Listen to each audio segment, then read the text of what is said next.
وہ شہید تک کیا گیا ہمارے لوگوں کو، اور ابھی بھی ہمارے ورکر جو ہیں وہ پیشہ مختار ہیں. ہماری لیڈرشپ بھی جیل میں ہے، خان صاحب جو ہے جیل میں، اور ساتھ میں ان کی بیوی بھی جیل میں ہے، ہماری باقی لیڈرشپ بھی جیل میں ہے. تو اب یہ دوبارہ جو ہم اس کا آغاز کر رہے ہیں، تو فی الحال تو ہماری ابھی آج ایک میٹنگ ہوگی.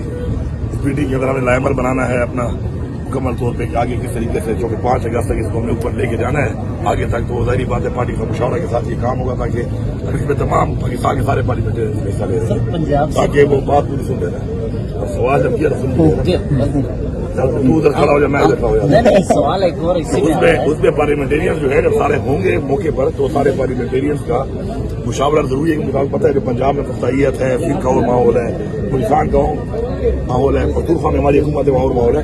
ہم چاہتے ہیں کہ سب کے بٹھا کر مشاورت کر کے ساروں کا ان پٹ لیا جائے، اس کے مطابق بھی لائمر بنایا جائے، حالات کے مطابق بنایا جائے کہ جس کے جیسے حالات ہیں اس کے مطابق آگے لائمر بنے گا. تو انشاءاللہ اس کا آغاز ہے. تو دیکھیں